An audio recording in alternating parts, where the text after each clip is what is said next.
Ya kembali apa kabar Indonesia Malam. Ayo sekarang kita akan dengar suara-suara anak muda nih seperti apa. Rekan saya Sekar sudah siap bertanya-tanya kepada masyarakat yang ada. Ingin tahu nih pendapat mereka mengenai suara anak muda dalam Pilpres 2024 seperti apa. Ayo kita akan cek ini Sekar.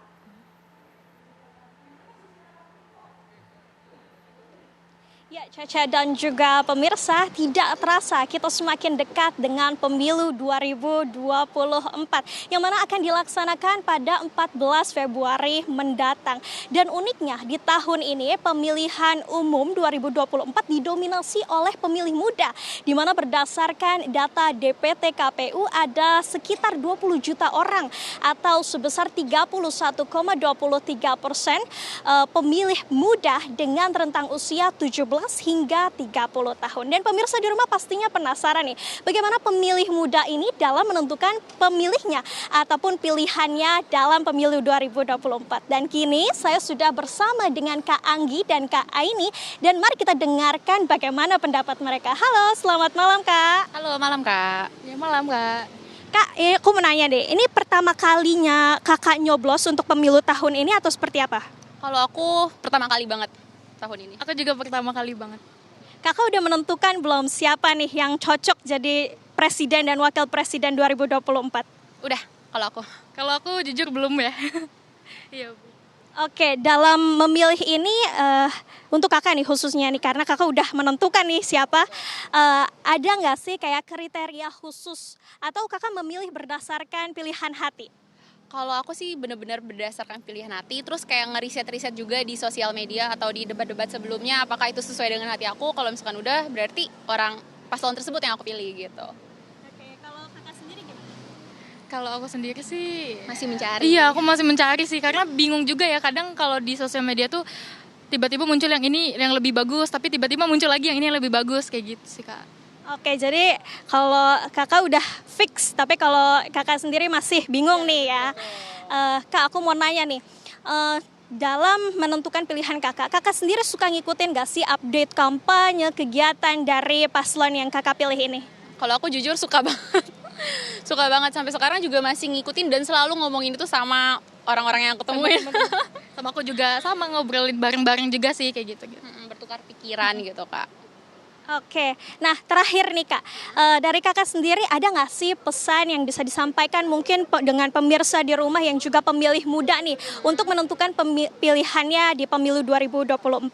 Oke, untuk teman-teman itu kalau milih harus benar-benar dari hati karena ini untuk masa depan kita dan benar-benar nggak bisa diganggu-gugat. Jadi jangan sampai salah pilih, gunain hak kamu sebaik mungkin. Seperti itu. Betul, dan jangan ngikutin yang dari sosmed-sosmed gitu, karena kita juga belum tahu yang di sosmed itu tuh udah benar atau belum. Kan bisa jadi itu hoax ya, kayak gitu sih Kak. Gitu.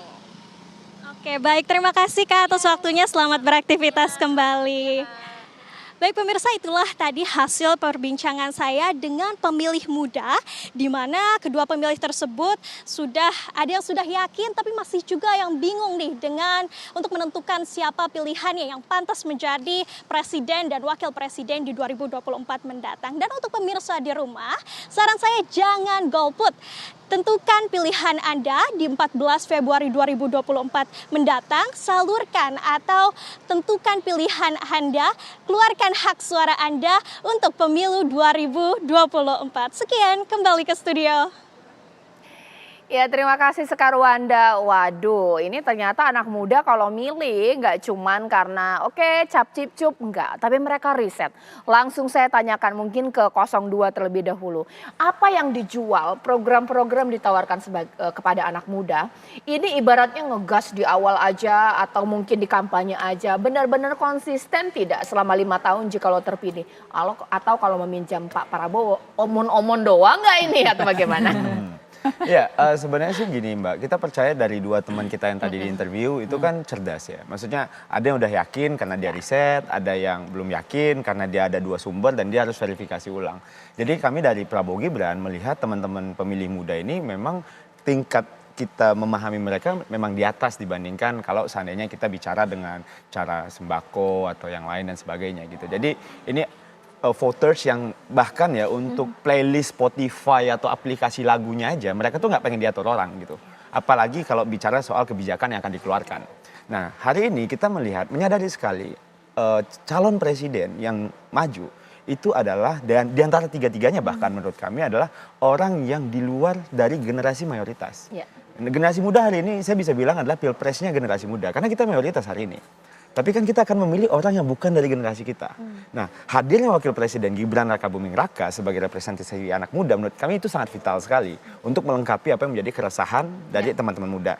Nah, selama periode tadi ditanya, di awal doang apa enggak? Lah, ini kan 5 tahun. Insya Allah kan mereka solid. Ya, jadi kemungkinan selama masih ada Mas Gibran, representasi di situ, ruang jaminan kepada teman-teman muda, garansi yang kami berikan dari Prabowo Gibran jauh lebih besar dibandingkan garansi apapun yang ditawarkan oleh yang lain. Gitu. Jadi menurut kami dengan adanya orang seperti itu dan oleh karena itu kita juga tidak melihat bahwa hari ini di survei indikator politik Desember kemarin dari 21 tahun itu 44% ke Pak Prabowo, yang 22 sampai 25 itu 65% ke Pak Prabowo. Semoga angka itu terus bertahan dan teman-teman muda puas sama Prabowo Gibran. Oke, sekarang saya tanya kepada Mas Seno dari 03 seperti apa? Konsisten tidak? Oh ternyata sedikit trouble ya, mungkin saya ke 01. Mbak Wulan, konsisten tidak Pak Anies nanti programnya benar-benar untuk anak muda?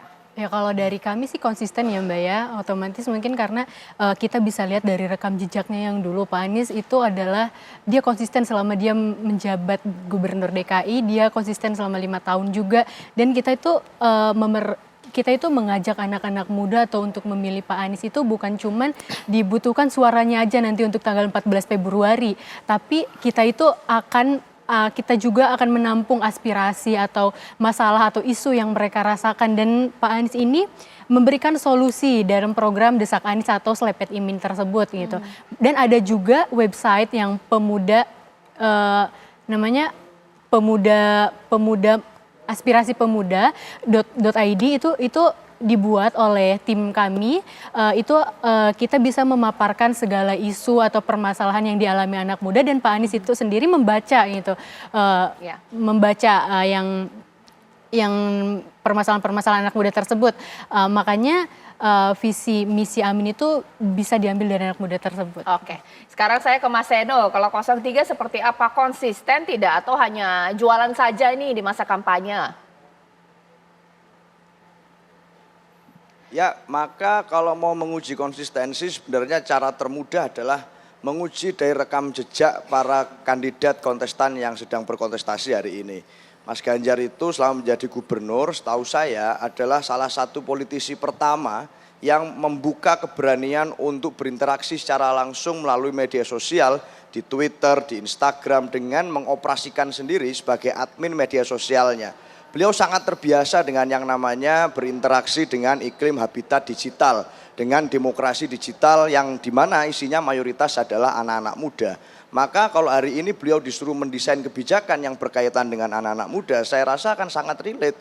Mengapa? Karena saya percaya bahwa muda itu bukan hanya sekedar usia biologis Mbak, tapi juga persoalan tentang seberapa sering interaksi terjadi, seberapa intens interaksi itu terjadi antara para calon ini dengan anak-anak muda. Dan rekam jejak itu bisa dilihat ke belakang sejak 2017, 16, Mas Ganjar sudah memelopori kegiatan-kegiatan yang bersifat pro anak muda. Ada pembangunan startup Eterospace di Jawa Tengah, melakukan pembukaan di media sosial dan lain sebagainya, yang ini sangat khas dengan anak-anak muda.